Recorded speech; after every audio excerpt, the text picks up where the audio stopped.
Então, começou a gravar, tá? Vou voltar lá para a apresentação. Continua para vocês a apresentação, né? Então, vou repetir um pouco do que eu estava falando, porque agora está gravando, né? Esqueci. Então, nós falamos de populações, demos algumas definições, como eu falei, falamos que é mortalidade, natalidade, migração, falamos de densidade populacional, aspectos ambientais que influenciam no crescimento populacional, aspectos biológicos que influenciam no crescimento populacional. Depois, na populações 2, nós falamos sobre as equações, né, que conseguem descrever o crescimento populacional. Nós vimos que todo organismo ele tem um potencial biológico de crescer muito além do que o ambiente consegue suportá-lo, né? O crescimento das populações são exponenciais, o crescimento é muito rápido. Algumas populações são mais sensíveis à sua própria densidade, então quando elas estão atingindo a capacidade do ambiente de, de alimentação, por exemplo, de recursos, ou as condições ainda estão boas, mas estão chegando no limite, começa a haver uma queda da natalidade e a tendência é que ela fique num ponto, né, flutuando próximo ao ponto máximo da capacidade ambiental de suportá-lo. Há outras populações que não são tão sensíveis a essas condições do ambiente, aos recursos, e que elas têm crescimentos muito elevados, muito rápidos, que configura o que a gente chama de curva J, e quando elas começam a cair, né, a mortalidade, a natalidade começa a cair, as condições já estão então escassas mesmo, elas podem até vir a se extinguir, né? E nós vamos falar hoje sobre as interações, né? Então nós vimos que a densidade das populações flutuam, nós falamos isso na populações 2, e elas flutuam e vão se ajustando, né? As condições bióticas e as condições abióticas do ecossistema. Algumas são mais sensíveis às condições abióticas, ou elas vão ter a população delas com crescimento interrompido por causa de uma condição abiótica extrema, um furacão, um tsunami, uma seca muito prolongada. Então, elas independem da densidade que elas estão para serem controladas. Geralmente, essas populações elas precisam crescer muito além da capacidade de suporte do ambiente. Quando elas vêm, né, vamos dizer assim, percebem já destruíram todo o ambiente, elas acabam quase vindo à extinção. E aquelas que são controladas por condições bióticas são aquelas que são dependentes da densidade. Então, conforme a densidade delas aumenta, perto da capacidade de suporte do ambiente, elas já sentem e param de crescer. Então, nós vamos enfatizar hoje essas condições bióticas, né? Então, está dentro das interações das populações. Interações, então, é a relação que tem uma espécie com a outra. Tem que beber uma água aqui no começo, gente, porque arde muito a garganta. Então, essa é uma tabela que eu modifiquei lá do Odum, é bem conhecida, né? E ela traz um quadro, né? É uma tabela, um quadro, que traz os tipos de interações que existem. Então, análise de interações populacionais entre duas espécies. Então, aqui nessa coluna está então, as espécies, espécie 1, espécie 2, na primeiro tipo de interação, e na última aqui a natureza da interação. Vamos ver o que é isso. Então, na primeira tipo de interação, competição. Então, a competição é um tipo de interferência.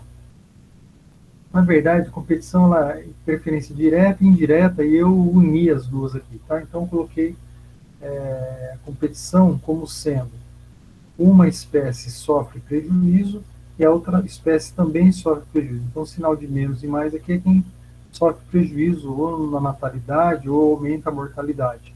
Ou a população sai dali, emigra, né, do lugar onde está. Esses são os aspectos negativos. A competição traz um ponto negativo, tanto para uma espécie como para outra espécie. Qual que é a natureza da interação? A inibição direta de cada espécie pela outra, ou por recurso limitado. Então, se elas estão competindo por um recurso, luz, por exemplo, dentro das plantas, né, uma faz sombra sobre a outra, então elas estão competindo, né? Inibição direta, ela pode lançar um alelopático no ambiente e a outra planta sente, né? Um organismo preda o mesmo que o outro preda, então o recurso é limitado, uma população vai estar tirando o sustento da outra. Então, as duas têm, não se beneficiam, as duas se prejudicam. O amensalismo também é um tipo funciona com a mesma ideia de competição, vamos dizer assim, só que uma delas se beneficia, né? Ela tem um aspecto positivo, e a outra tem um aspecto negativo, né? Então aqui na inibição, gente, falei errado, volta a fita aí. A inibição não é o alelopático, então é o sombreamento, por exemplo, né? Então uma planta faz sombra sobre a outra e é uma inibição. O amensalismo, uma se beneficia, como disse, e a outra não é afetada, né? Apesar, não, isso que eu tô falando besteira. Ixi, hoje tá difícil mesmo, hein, gente? Hoje, hoje vocês vão ter que me ajudar aí, porque eu tô pensando, eu li a mensalismo e na minha cabeça veio a lelopatia. Então, eu tinha falado certo mesmo. A inibição pode ser do sombreamento, como eu disse, que é um recurso, como pode ser o alelopático. Apesar que o alelopático não dá, porque as duas não sofrem interferência, só uma, né? O amensalismo é como uma é inibida e a outra não sofre. Por exemplo, eu estou andando e piso numa formiga, né? Mato a população inteira do formigueiro, né? O elefante, por exemplo. Então, ela não sofre nada. Não, tá errado também. Ixi, gente, vocês sabem que isso aqui me deu branco, hein? Daqui a pouco eu lembro e falo para vocês. Vamos voltar à fita, então. A competição, tudo bem, né? Gente, hoje a aula começou muito mal, me desculpem, vocês me interrompam aí se não tiver entendido. Vamos começar de novo na competição. A competição, eu acho que ficou claro, né? As duas têm prejuízo, o recurso tem que ser repartido, né? A Coca-Cola entre os irmãos, né? Os dois querem beber o litro inteiro, mas não pode, né? Pode sorvete. Então, uma espécie faz sombreamento sobre a outra, por exemplo, no caso de planta, né? Ou um animal está predando o gato, come o rato, e, sei lá, a raposa também come o rato. Então, os dois estão competindo por um recurso. Então, as duas não são beneficiadas, as duas são prejudicadas. Aí está bem claro, tranquilo. No parasitismo, depois eu lembro disso aqui, o parasitismo, uma é afetada beneficamente, né? Então, o parasita, ele vive à expensa do hospedeiro, que tem um problema, né? Ele vai ser prejudicado. Então, o piolho, por exemplo, ele faz a população dele aumentar conforme ele parasita, o sustento dele. O hospedeiro, ele fica mais fraco, né? Porque está sendo sugado e a natalidade dele pode diminuir, por exemplo. Né? Então, a população 1 do parasita geralmente é menor do que a do hospedeiro, né? Por isso que é uma relação de parasitismo. Isso aqui é tamanho mesmo, é de população, tamanho do corpo mesmo. Geralmente o parasita é menor, né? Uma pulga, um carrapato, um piolho, uma lombriga, uma tênia, né? Está vivendo às expensas do outro, certo? Predação, incluindo herbivoria, né? Então, uma espécie também se beneficia e a outra é prejudicada. Então, é muito semelhante ao parasitismo e à predação. A diferença é do tamanho do corpo. Geralmente, o predador é grande e a presa é menor do que ele, não é do mesmo tamanho, são equivalentes. Então, o parasitismo, além dessa diferença, né, de tamanho, o parasitismo, geralmente o parasita não quer matar o hospedeiro. Ele vai viver às expensas dele, né, e é importante que o hospedeiro não morra, senão ele perde a casa dele, né, perde o sustento. Na predação, não. Na predação, geralmente o predador elimina da população o organismo que é a presa, né? Por que eu pus incluindo herbivoria? Porque se ele só come o mato, por exemplo, uma vaca pastando, né, e não mata a planta inteira, seria mais para um parasitismo do que para uma herbivoria, do que para uma predação. Se ele pega o mato inteiro, arranca pela raiz e eliminou o indivíduo da população, aí seria uma predação mais estritamente falando quanto ao conceito, né? Protocooperação, os dois cooperam, né, uma interação favorável, daí a espécie 1 e a 2 têm benefício, por exemplo, o macaco fica de guarda enquanto o antílope pasta, né? Daí vem o tigre, o macaco vê, dá o sinal, o antílope sai correndo, né? O antílope também, se sai correndo, o macaco sabe, né? Então um beneficia o outro, né? O mutualismo é assim também, mas esse aqui não é obrigatório e o mutualismo é obrigatório. Então, o líquen, que é, por exemplo, a interação entre uma alga e um fungo. sem um dos dois, eles morrem, né? Ambos morrem. Então é uma interação favorável, mas é obrigatório. Tá? Esse daqui, gente, ó, outra cooperação, mutualismo, nós vamos ver depois, quando falar em comunidade. O mensalismo veio na cabeça agora. É tipo o ermitão e... O ermitão é aquele camarãozinho, né? Que ele entra na concha do caramujo. Então ele entra na concha do caramujo, o caramujo já está morto, tanto faz ter ermitão, não ter ermitão. Ele é zero, ele não é afetado.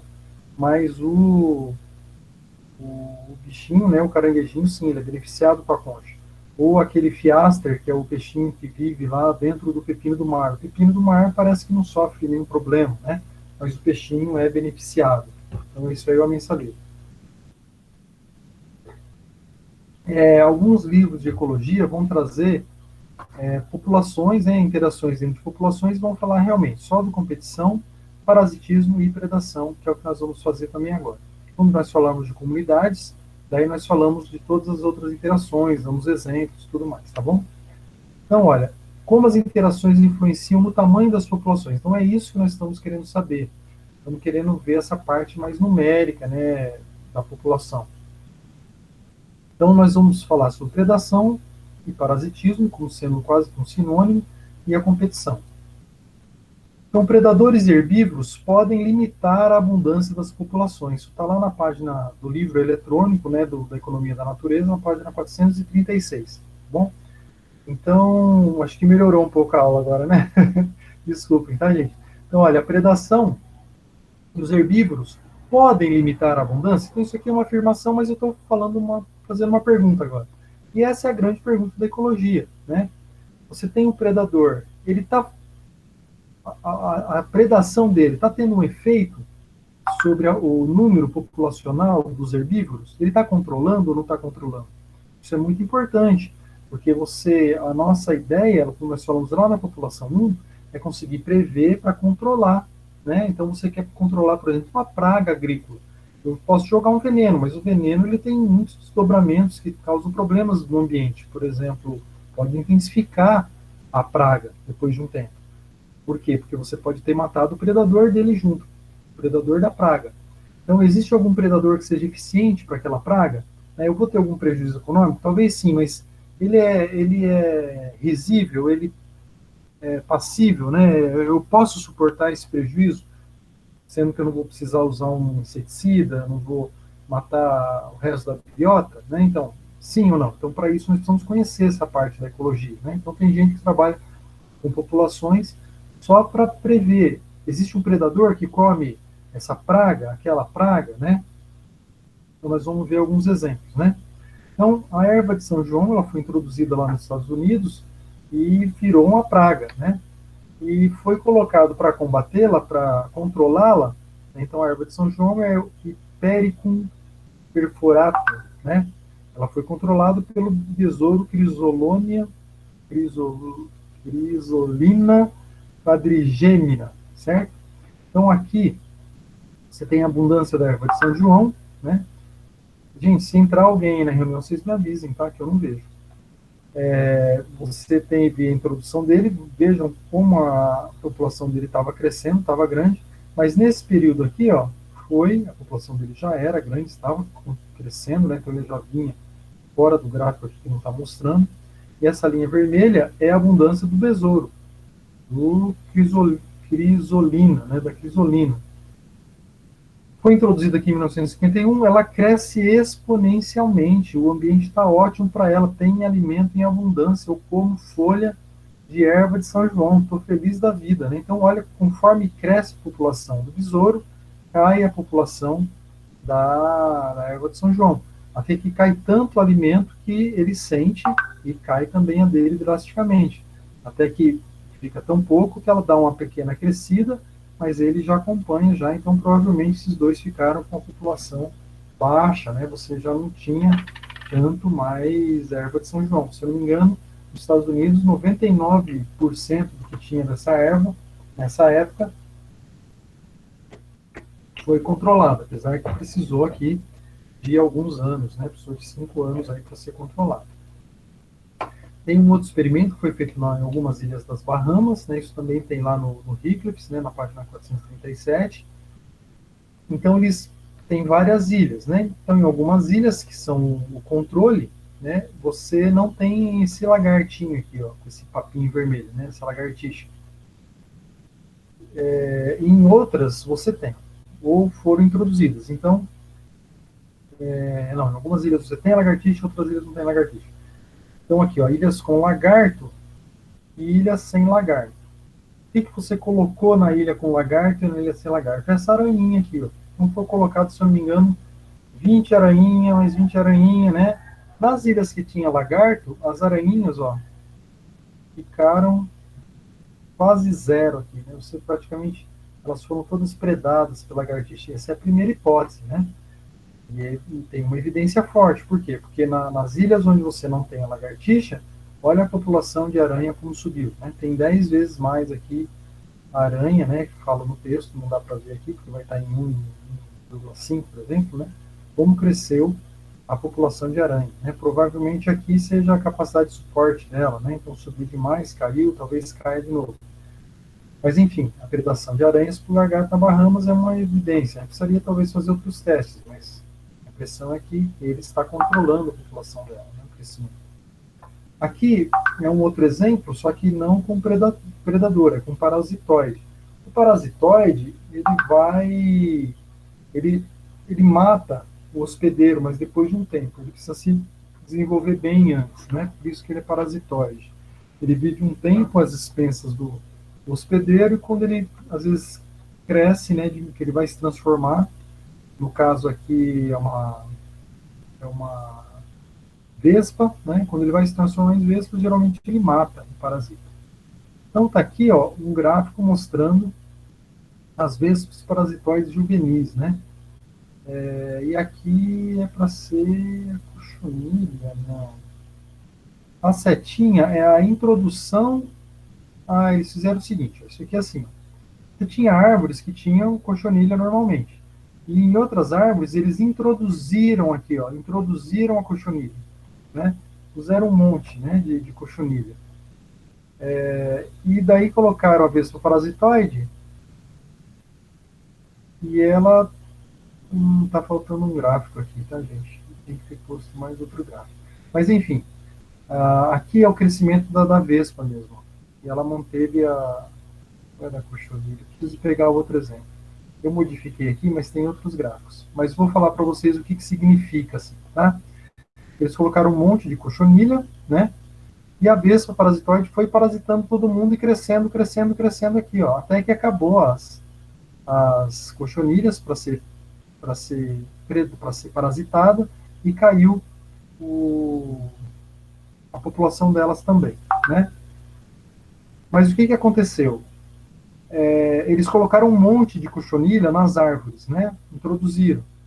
E a vespa, conforme ela cresceu, ela manteve as cochonilhas no grau que estava antes, né?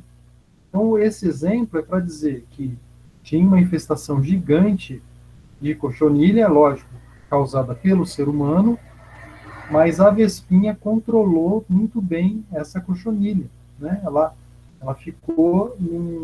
voltou a um patamar aqui normal, né? Ficou igual a das árvores que não tinham cochonilha antes, que não foram introduzidas. Então, esse gráfico só faltou 2, eu acho, aqui que eu dei uma comida de bola aqui, mas tem lá na página 439, tá?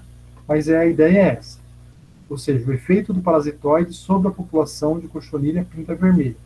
Ou seja, ele consegue controlar a população de cochonilha. Então, a ideia é essa, né? Pergunta: um parasita, um predador, ele está controlando a população de presa? Nesses dois exemplos, sim. Tem aqui também esse outro exemplo, é muito conhecido esse exemplo também, né? O cacto de pera espinhosa na Austrália. Então, aqui está parecido com uma palma que nós temos aqui, né? Aqui está a lagarta do cacto, né? Da mariposa, lagarta da mariposa. Aqui está o cacto numa região, você vê que infestou toda a região aqui na Austrália.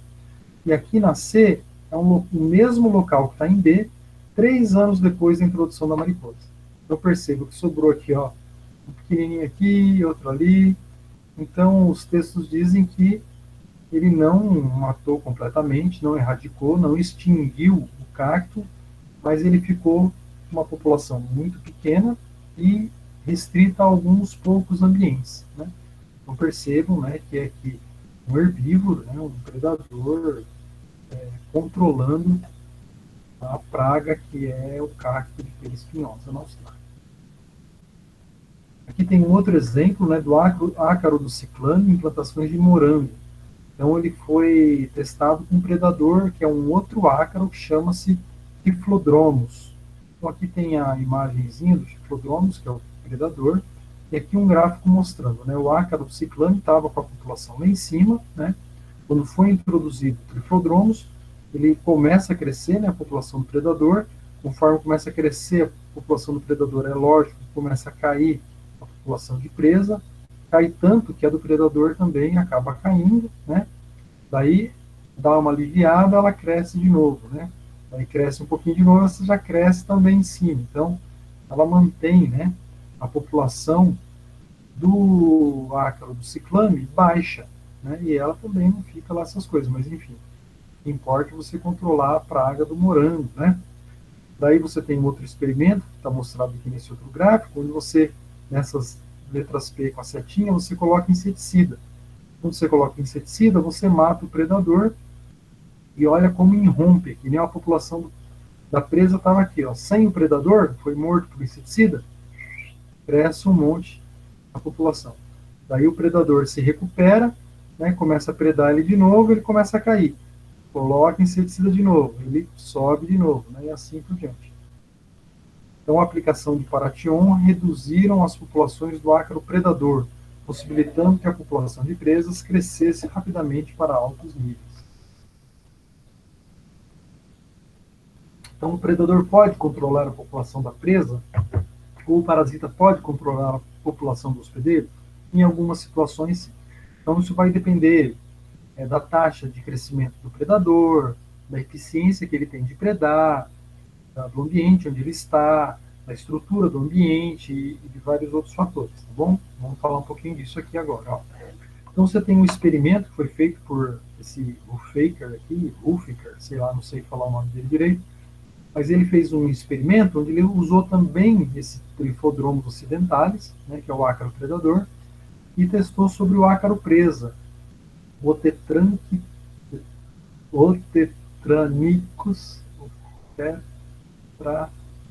tetrânicos, Jesus.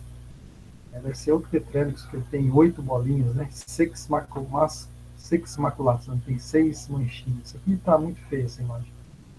Ou seja, ele vive aqui nas laranjas, está predando a laranja, né, esse ácaro, causando um problema lá com a citricultura, né? Quando o Huffaker, sei lá, colocou esse predador aqui, ele rapidamente, né, colocou numa bandeja, né, não tinha essa disposição não, tá, gente? Colocou aqui a presa e já colocou aqui do lado o predador. O predador rapidamente eliminou a presa. Como não tinha mais presa, ele também se extinguiram os dois.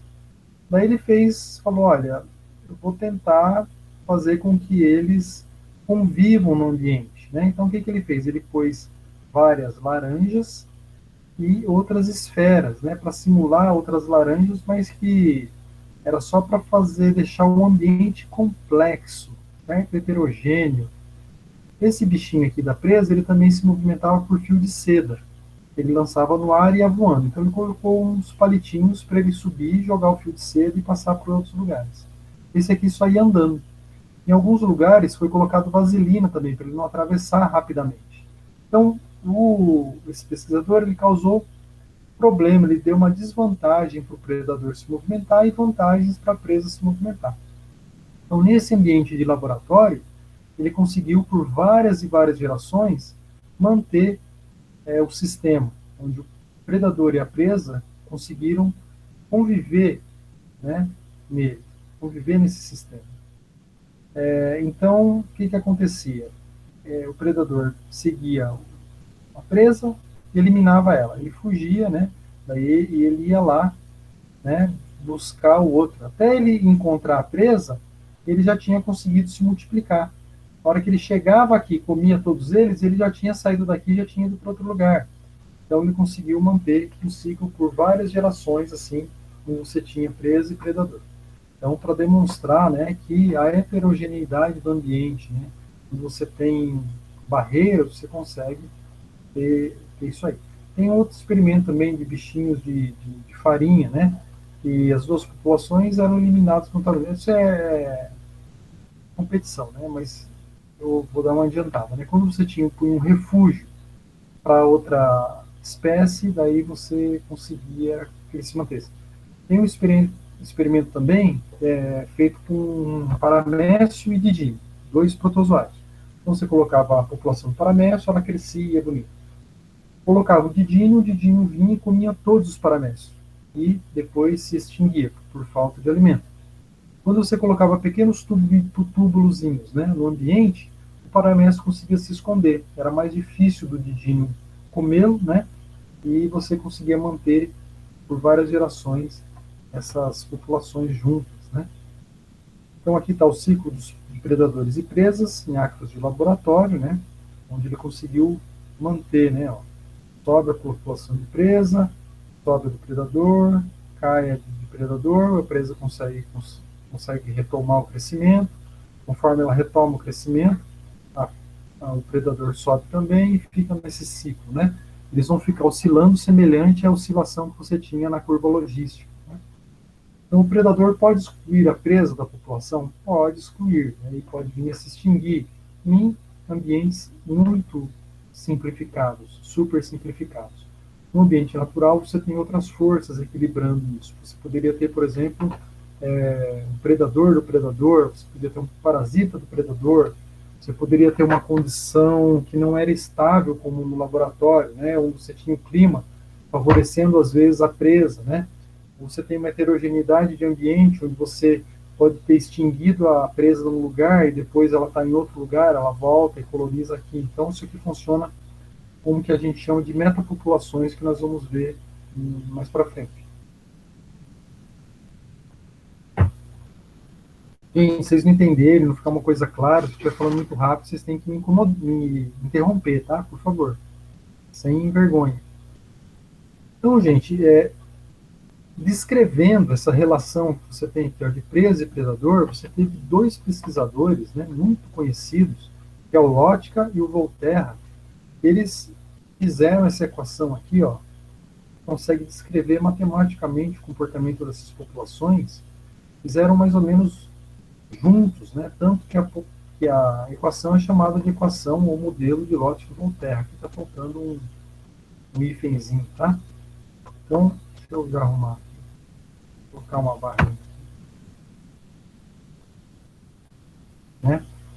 Então, ele incorpora as oscilações nas abundâncias de presas, de predadores e presas, da mesma maneira que tinha oscilação depois que atingia a capacidade de suporte do ambiente. Está lá na página 444 do Economia da Natureza, tá? Então, o modelo de Lotka-Volterra serve para modelar essas interações. Então, essa aqui é aquela equação que nós tínhamos no início, né? Ó. Então, você divide o número de indivíduos que você tem na população do tempo, ou seja, é uma variação, né? dN dt é uma variação do número populacional dentro do tempo. Então, a população varia dentro do tempo, né? Então, ela é igual ao quê? Ao potencial, né, que a população tinha que simplificar, vezes o número inicial da população. Então, aqui você coloca um termo novo. Você coloca aqui o C, que vai ser a eficiência de captura que o predador vai ter. O P aqui é o predador. Né? Então, o P ele vai diminuir o N, né, ele vai ser menos o N da população vezes a sua potência, né, de se multiplicar, conforme ele for eficiente. Então, vamos falar melhor disso aqui, né? Então, equações para a flutuação da população da presa. Então, isso aqui é uma equação para descrever a flutuação da população da presa. Depois nós falamos uma do predador, que é muito semelhante. Então, como que você calcula a flutuação da presa? Você vai ver que a variação do número de indivíduos da população de presas, que é esse aqui, ó, é igual esse potencial que ele tem de crescer exponencialmente, né, o potencial do R, que nós vimos em população 2, menos a perda de indivíduos em virtude de predação. Então aqui eu estou me multiplicando, mas aqui eu estou perdendo indivíduos porque tem alguém comendo meus filhos, certo? Então esse C aqui é a eficiência de captura. Então, CNP, você tem a probabilidade de encontro da presa, né, mais a captura. Então, é lógico que você precisa encontrar a presa primeiro, né? Por isso que tem aquele experimento lá dos ácaros, né? Então, a probabilidade de encontro. Encontrei, beleza. Agora eu preciso capturar essa presa. Então, você tem esses dois termos embutidos aqui no C, né? Ele vai se multiplicado vezes a probabilidade de encontro predador-presa. Então, gente, essa equação descreve aqui, né? Eu estou crescendo, mas tem alguém me encontrando e me comendo. Então, o saldo vai ser, se ele não consegue comer todo mundo, né? Eu tenho um saldo positivo. Se eu sou maior aqui, eu tenho esse saldo positivo. Se ele come todo mundo, eu entro em extinção. Essa aqui é o mesmo modelo, só que para a flutuação do predador. Então vejam que aqui mudou alguma coisa, né? Então aqui é a variação do predador dentro do tempo, né? Do número de predadores dentro do tempo, vai ser igual quanto nasce de predador menos o quanto morre de predador. Só que o quanto nasce de predador está condicionado ao meu sucesso de captura da presa. Então, esse A aqui, ó, que é a taxa de natalidade da população de predadores, ela está condicionada ao CNP, que é o de encontro, né? Encontro da presa mais a eficiência de eu pegar essa presa. Então, aqui, ó, a variação do número de indivíduos da população de predadores, P. Aqui a taxa de natalidade da população de predadores, mas condicionada, gente, àquilo que eu cacei. Porque o CNP é o número de presas consumidas, né? Vão estar multiplicada por esse A aqui, ó. Então eu preciso conseguir consumir as presas para eu ter energia e material para ter a natalidade. Então o A é a eficiência na produção de filhotes conforme eu consigo consumir minhas presas, né? Então se eu tenho uma boa eficiência nessa transformação, que dependeu dessa captura, né? Que dependeu do encontro delas, né? Que está aqui o encontro, eu vou ter então essa parte da equação. Então vamos dizer que eu estou tendo, nossa, estou conseguindo encontrar com eles, estou conseguindo converter essa presa que eu me alimento em filhotes, mas quanto está morrendo? Então a taxa de mortalidade do predador. Então imagina, se a taxa de mortalidade do predador é baixa, então o predador, a população dele está crescendo. Se a taxa de mortalidade da população de predador é muito alta, você pode estar estabilizado ou diminuindo o predador. Por exemplo, se eu tenho um predador predando meu predador, um predador de topo, né? Predando um mesopredador, que sou eu. Então, eu posso estar com uma mortalidade alta, apesar de eu ter, por exemplo, várias presas, né? Então, P é o número de predadores. Então, isso aqui vai funcionar junto com aquela outra equação lá. Quando você coloca, né, números quaisquer dentro dessas equações de Lotte-Volterra, olha o que você tem. Suponhamos que o azul seja a presa, né, e o verde o predador. Elas oscilam, gente. Ó. Então, só de você ficar manipulando aqui, ó, quanto vai valer o A, quanto vai valer o C, quanto vai valer o M, quanto vai valer o R, né? Você vai aqui é MCP, aqui vai ser o R, aqui vai ser o MCP. Você vai ter isso aqui, ó. É muito parecido com aqueles que a gente estava vendo lá anteriormente, que acontece na natureza realmente. Então, percebam, né, como eles contribuíram, como eles perceberam, né? Essa oscilação é lógico, né, que uma questão só de equação fica tudo bonitinho. Mas no ambiente natural você tem várias outras variáveis agindo, né? Por isso que não é tão bonitinho assim.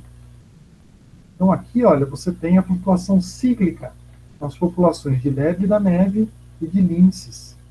Então você tinha companhia de peles no Canadá e eles tinham anos e anos, né, de monitoramento de pele de lince e pele de coelho. Então você tinha ano e você tinha nossa, pega lince pra caramba, né? não, pega lebre pra caramba, né? Tem muita lebre. Outro ano, dali 10 anos, olha, 10 anos a gente cai muito, você não tem mais nada. Depois de mais uns 9, 10 anos, você tem um monte, depois cai de novo, né? Então tem e cai, né? 10 anos aqui, 10 anos, vamos ver, até aqui é o topo, né? Ó, vai dar mais ou menos 10 anos para ter o topo, mais ou menos 10 anos para ter o pico, né?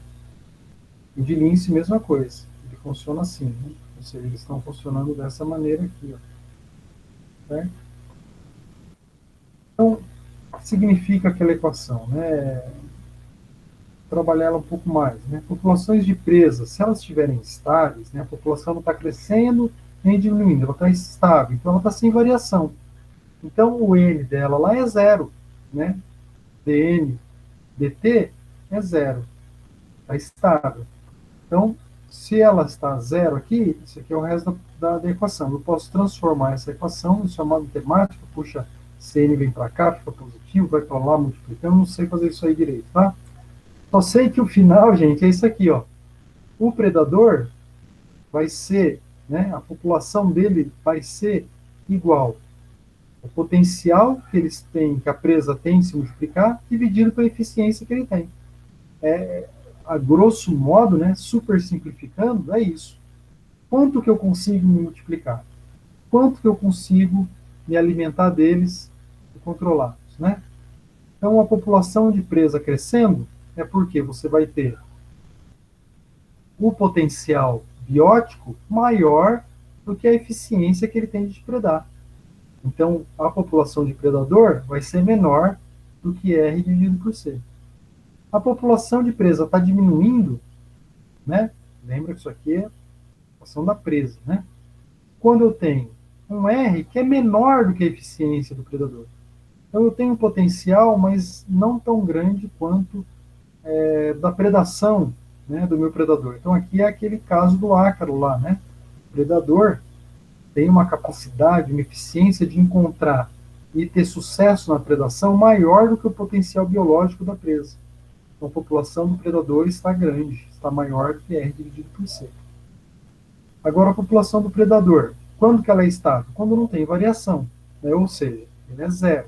Então, fazendo os mesmos artifícios matemáticos, você chega nisso, que a população deles é igual a mortalidade dividido pelo nascimento, que depende do que ele come da presa, né? Então, a população de presa cresce. Quando que a população de presa cresce? Opa, era para ser do predador, né? A população do predador cresce. Não, porque a população do predador está aqui. Tá certo. Eu escrevi certo. A população de presa cresce. Cresce quando? É o contrário isso aqui, né? A população de cresce quando a eficiência dele é maior do que a morte. Aí não era para a população de presa crescer, acho que está trocado aqui, tá? A população de presa era para crescer quando a eficiência dele é menor, né? Quando a eficiência, isso aqui está trocado, quando a eficiência do predador for menor, a eficiência do predador é menor, a população de presa diminui. A população de presa diminui, está trocado, né? Diminui a população de presa quando a eficiência do predador é maior do que a morte do predador, né? Ou seja, a presa, né, está maior do que M dividido por AC. E aqui a população cresceria, melhor, né, cresceria a população de presa quando a eficiência dele de encontrar a presa é menor. Ah, não, é menor que a morte. Puxa, isso aqui complica, hein, gente? Tá certinho, ó. Só que aqui não devia ser presa, aqui devia ser predador, né? Eu coloquei isso aqui que tá errado, ó. Presa aqui, presa. Predador, presa. Isso aqui tá errado, tá? Eu só copiei e me confundi. Vamos tentar arrumar isso aqui para vocês. O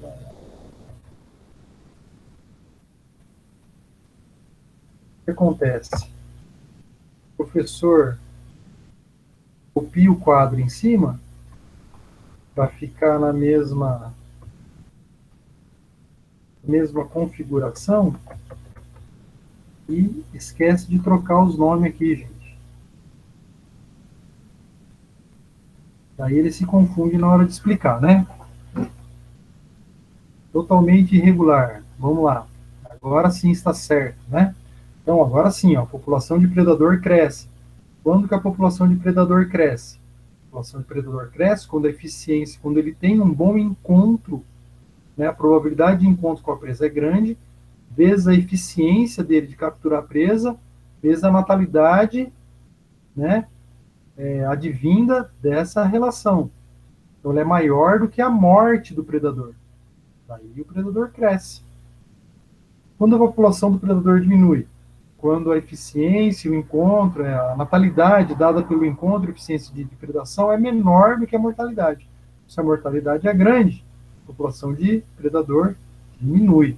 Então, vamos dizer que ele não encontre a presa com tanta facilidade. Então, isso aqui vai ser menor do que esse aqui. Ele não dá tempo de se alimentar, ele já morreu. Tá? É isso. Então, gente, essas coisas eu trago para a gente. Lógico que eu não espero que vocês decorem nada disso, tá bom? Mas tem que entender o conceito. Vocês vão lá para um livro uma hora e saber por que, que ele falou isso, por que, que falou aquilo, tá? Então, isso aqui, ó, é um resumo, é um quadro que dá um resumo dessas relações. Ele fala isso aqui, ó, né, dessa flutuação, por que, que ocorre essa flutuação, que é a mesma que a gente vê na natureza, é o que está descrito por meio das equações. Então, você, começando aqui, ó, você tem um aumento da população de predadores. Esse aumento da população de predadores vai causar um declínio da população de presa. Esse declínio da população de presa vai causar uma diminuição da população de presa, causando a diminuição da população de predador. Por quê? Porque ele ficou sem comer. A diminuição da população de predadores, né, que veio desse quadro aqui, ó, que não tinha que comer, possibilitou o aumento da população de presa. Então, imagina que eu sou lá um lince, eu tenho lá todo dia 10 coelhos para eu comer. Daí, com 10 coelhos que eu estou comendo, eu consigo criar uma ninhada de 5 lincezinhos, né? Nasceu 5, estão comendo todo dia, que delícia. Só que daí, antes deles conseguirem chegar à maturidade, escasseou o coelho, porque eu estou matando muito coelho todo dia. Daí, esses 5 linces vão morrer. Ou eles vivem, né, conseguem se multiplicar e vão ter cada um 5 linces. Imagine daí, quanto se multiplicou? 5 vezes 5, 25. Desses 25, acabou o coelho. Morre quase tudo, né? Então, diminui a população de predador. Como diminui a população de predador, mais do que era no início, o coelho fala, ufa, agora não tem lince me caçando mais, morrer tudo. Então, eu aumento também a população de presa.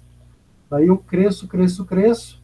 O predador falou, opa, estou enchendo a barriga de novo. Vou conseguir ter uma família maior. E assim vai, né?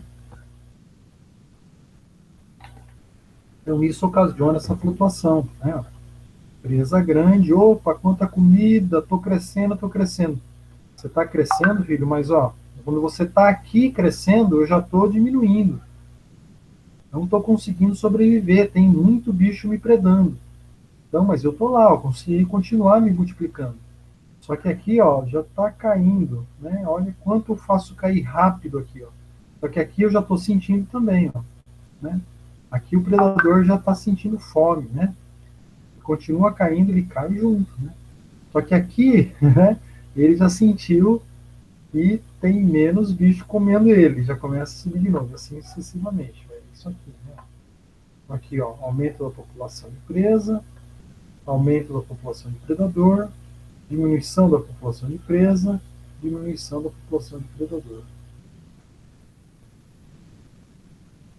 Então, as flutuações do tamanho populacional, né, também são chamadas, né, essas flutuações, de dinâmica populacional. Vocês veem que é uma coisa que não é estática, não é parada. Então, quando você fala em equilíbrio, por exemplo, da natureza, gente, não é um equilíbrio onde as coisas estão sempre iguais, né? Você não levou à extinção em todos os lugares desse bicho. Às vezes, chega até a extinguir em um lugar, mas em outro tem uma recuperação. Então, existe uma flutuação muito grande, né, da dinâmica populacional. Então, na natureza são observados ciclos populacionais, tanto de presa quanto de predador. E elas oscilam em intervalos bem regulares. Então, observou-se que de 3 a 4 anos você tem um pico da população de lemming, que é um roedorzinho, depois ela cai, né? Depois sobe de novo em 3 anos e cai de novo, né? Acontece a mesma coisa, só que num ciclo maior, de 9 a 11 anos, para perdizes e pitármigas, que são aves. Um ciclo de 10 anos para a lebre americana, lepros americanos, e para o lince, né, linces canadenses. Então, essa relação de quanto vai ser a duração, né, desses picos, ou a recorrência desses picos, desculpe, vai depender do R deles, vai depender do ACNP lá, que são das equações, né, depende da eficiência do predador, depende do potencial biológico que a população tem de se recuperar. Então fizeram um experimento, por exemplo, né? Falaram assim, será que os coelhinhos, né, as lebres estão morrendo por falta de alimento? Então deram alimento para elas durante 20 anos, gente. E puseram radiocoleira nessas lebres. Continuou flutuando a mesma coisa, porque elas continuavam sendo predadas, né? Coiote predava, coruja predava, falcão predava, lince predava. Mesmo quando eles impediram que os linces predassem, né, ainda tinha predação dos outros, né? Então, né, existem evidências fortes de que a predação faz com que oscile, né, nesse ritmo. Só que o lince, quando ele não pôde comer as lebres, daí sim, a população dele ia lá embaixo. Ele sofre pela falta de alimento. Competição. Então, nós falamos das equações que existem para predação, vimos que elas são semelhantes para o parasitismo, ou que o parasitismo funciona de uma maneira semelhante, pode controlar um hospedeiro. E agora nós vamos falar de competição. Então, vejam, né? Nós estamos falando sobre, fora as bolas fora, os meus errinhos aqui, nós conseguimos perceber o quê? Que nós estamos falando de interação entre espécies. E essas interações são predação, parasitismo e competição. Dentro de predação e parasitismo, você percebe que tem predador e parasita que pode controlar a população de presa. Existem equações diferenciais, né, que conseguem descrever matematicamente essas oscilações. Né, e essas oscilações são fixas e dependem do potencial biológico da espécie de presa, depende da capacidade, da eficiência de captura do predador, certo? Do R dele também, né? E depende também da complexidade do ambiente, né? A complexidade do ambiente é muito importante. Nós vamos ver a competição. Então, a dinâmica populacional na competição, versus competição. Então, aqui você tem um gráfico que mostra competição entre dois tipos de algas, a Trionella e a Synedra, pelo recurso mais limitante, que é sílica, né? Elas são diatomáceas, que são de sílica. Então, você tem aqui a concentração de sílica, conforme a concentração de sílica cai, as populações também caem, né? Então, quando você coloca aqui, né, a densidade populacional da Trionella, você vê que conforme cresce a população da Asterionella, cai a concentração de sílica. Então, ela está usando toda a sílica para formar a frústula, né, a conchinha dela. A Synedra acontece a mesma coisa, cresce a população dela, cai a concentração de sílica. O que acontece quando eu coloco as duas espécies juntas, né? A concentração de sílica cai e a Asterionella não consegue sobreviver junto com a Synedra. A competição por esse recurso fica, né, muito mais intensa quando as duas espécies estão juntas. E essa aqui vem a se extinguir. Né? Então está mostrando como que a competição pode eliminar uma espécie do ambiente. Ou demonstrar que existe competição realmente pelo recurso. Uma continua estável, a outra diminui o tamanho da população. Aqui já tem um outro exemplo diferente. Você tem uma competição por semente entre roedor e formiga. Aqui o gráfico do roedor, aqui da formiga, né? Então aqui mostra o tamanho das sementes. Então as formigas pegam as sementes menorzinhas, né? E esses outros tamanhos também, mas uma menor frequência do que os roedores. Os roedores gostam desse tamanho aqui, ó, esses dois tamanhos principalmente de sementes, né? e pega um pouquinho das maiores zonas também. Então existe uma competição, existe, mas existe um nicho levemente diferente. Essa divisão de nicho é dado pelo tamanho da semente que eles frequentemente pegam. Né? Então, a frequência do tamanho da semente que o roedor pega é um pouco diferente da formiga. Então, eles conseguem conviver no ambiente. Né? Isso geralmente acontece quando as espécies não são aparentadas. Quando as espécies são muito aparentadas, né, existe uma especiação muito mais recente, né, do que uma formiga, um roedor, você tem daí uma competição mais severa, né? Quando as espécies não são aparentadas, essa competição geralmente não é tão severa, né? Eu percebi, por exemplo, lá pesquisando as formigas, você tinha o gênero de formiga que chama Pheidole. Então, se é do mesmo gênero, elas são intimamente aparentadas, muito próximas, né? Quando você tem várias Pheidole juntas, você tem a preponderância de uma ou duas espécies. Aquela espécie ocorre numa abundância gigante e as outras em menor abundância. E quando você tem, né, as duas com abundância semelhante, né, elas são de tamanhos diferentes. Então você tem uma bem maior, Pheidole, e uma bem menor. Então, você consegue colocá-las numa abundância semelhante porque elas têm tamanhos diferentes. Então, mesmo tendo explorando o nicho, né, vamos supor que as duas comam sementes, elas também vão supostamente comer sementes de tamanho diferente por causa do tamanho do corpo dela, que é diferente. Então aqui, gente, eu estou mostrando um experimento feito por Gauss em 1934, né? Gauss ele falou sobre a competição, também foi ele que começou a fazer a competição, cultivando paramécios, cultivando protozoários, né? Então está mostrando aqui, né?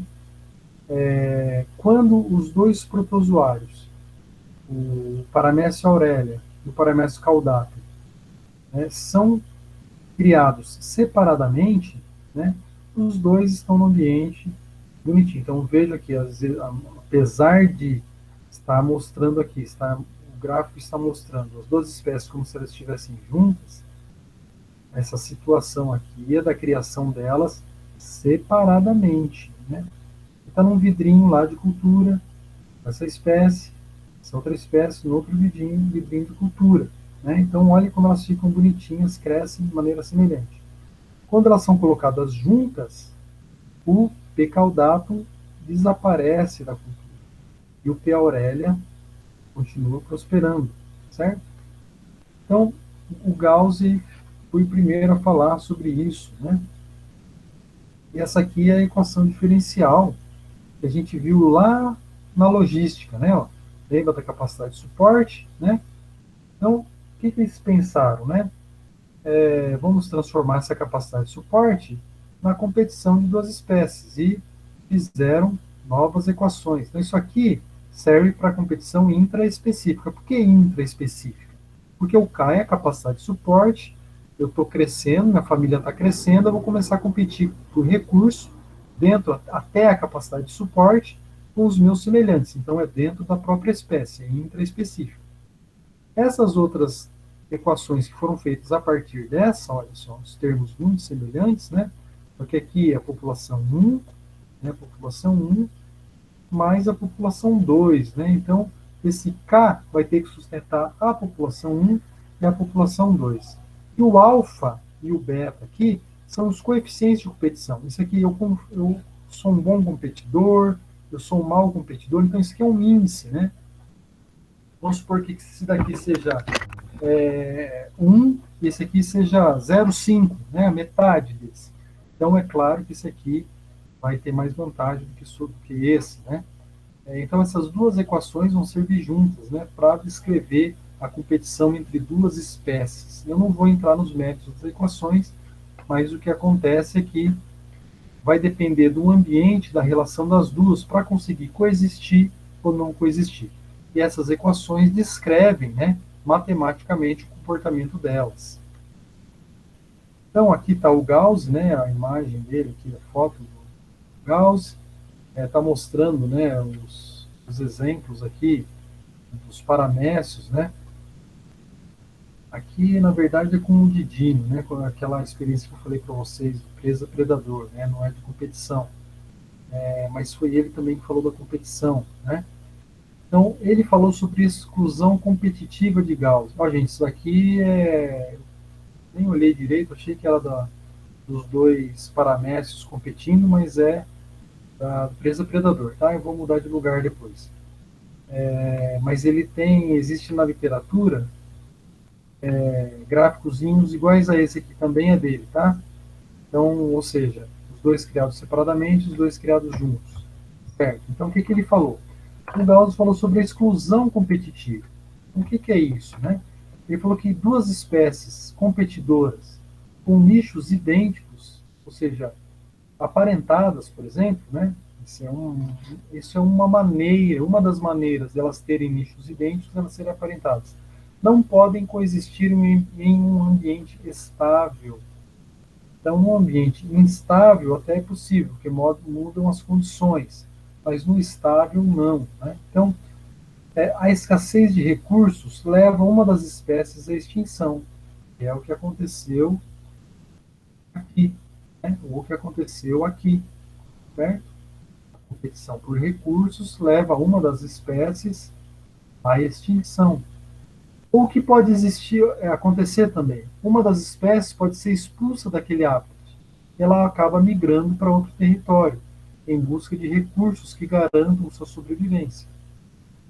O que pode acontecer? Terceira alternativa: uma ou todas as espécies modificam seu nicho ecológico, de maneira que deixem de competir por recursos limitados. Então, eu estava comendo lá a raiz da planta, eu começo a comer a folha da planta para eu não competir e ser extinto.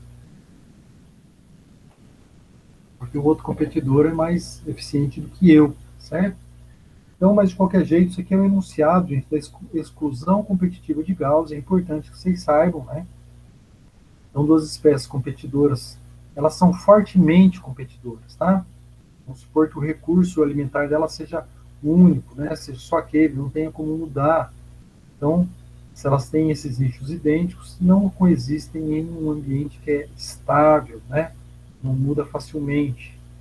Então, isso aqui é o enunciado da exclusão competitiva de Gauss.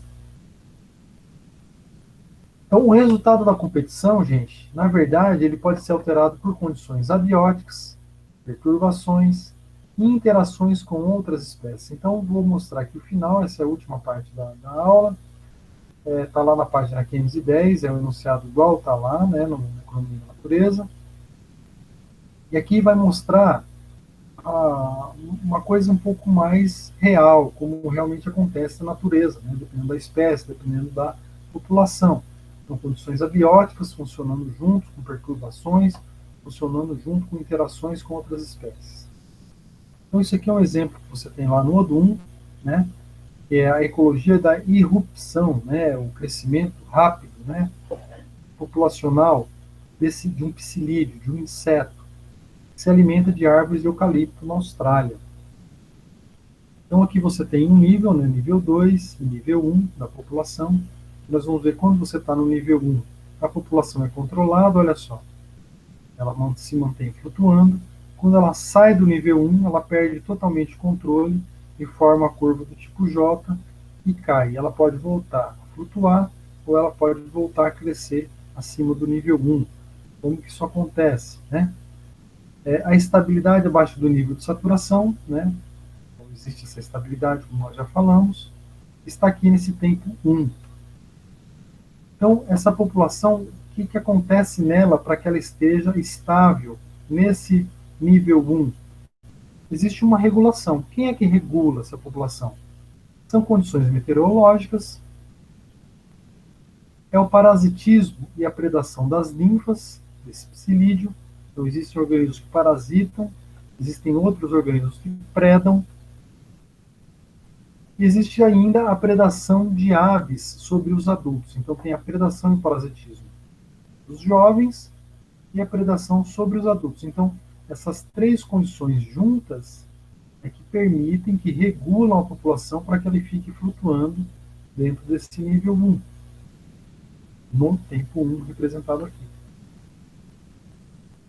Quando a regulação falha, por exemplo, cai a temperatura de uma maneira anormal, o parasita ele não se torna mais eficiente. Então, Então, falha, parasitismo no controle, por causa de queda de temperatura. Então, veja, olha como é complexo, né?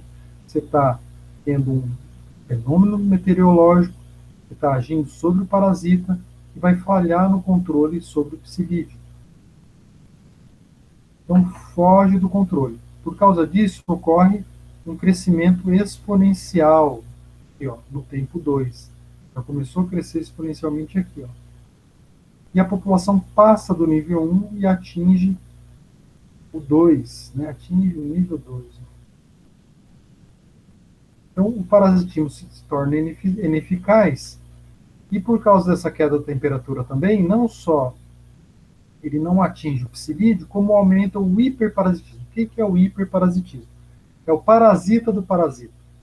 Então, vamos dizer que existisse eu não sei qual é o parasita, mas vamos dizer que seja uma vespa, né? Uma vespinha. Então, você tem uma outra vespa que parasite essa vespa. Então, caiu a temperatura, esse hiperparasita começa a parasitar o parasita do psilídeo e foge do controle dele, começa a crescer exponencialmente a população de psilídeo. Como cresce muito rápido, as aves também não conseguem controlar esse crescimento. Por quê? Porque a taxa de crescimento do predador é muito inferior à taxa de crescimento do inseto. Lembra lá que a gente falou na população 2, né? A taxa de população daquele besouro, né? O R é igual a 113, se não me engano, é zero. É um R, né? Sei lá. R0 é um, R é outro. Né? Mas ele é imenso. Aí tem que voltar lá na aula, certo? Então, não dá tempo dela criar os filhotes dela para predar. Vamos supor que fosse um besouro, né? Predasse, provavelmente ele não cresceria tão rápido, né? Mas vamos lá.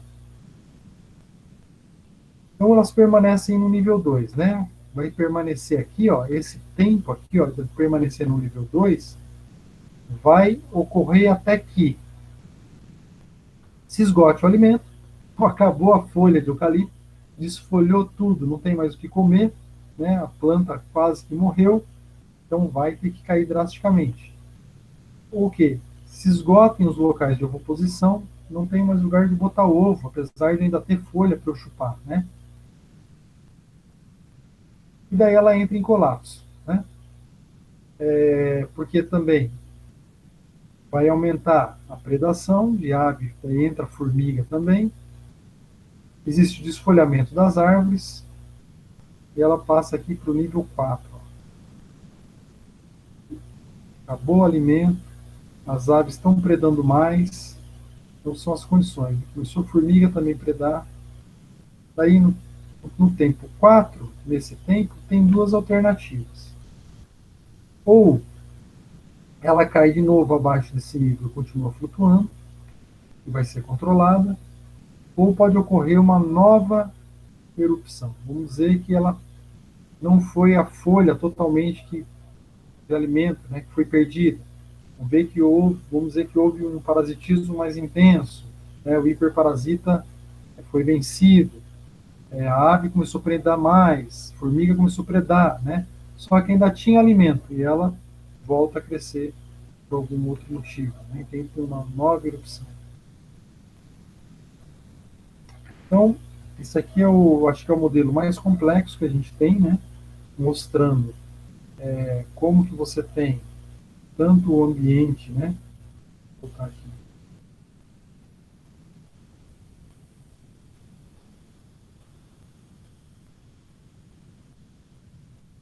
como você tem condições abióticas, perturbações e interações bióticas controlando uma população. Né? Tudo isso pode ser, às vezes, né, modelado, né, gente? Modelado matematicamente, certo? Houve algumas páginas que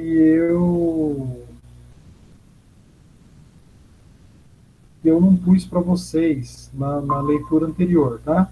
Daí eu vou passar agora, mas a gente pode lê-las também quando falar de interação como um todo. Né? Eu preciso que vocês me falem agora, né? Eu já dei umas enroladas hoje aí, vocês me perdoem, Eu achei que estava tudo certinho. Estudei a tarde inteira, mas não foi suficiente. Vou parar a gravação, tá bom? Vocês querem falar alguma coisa? Vocês estavam comigo? Tamo aqui.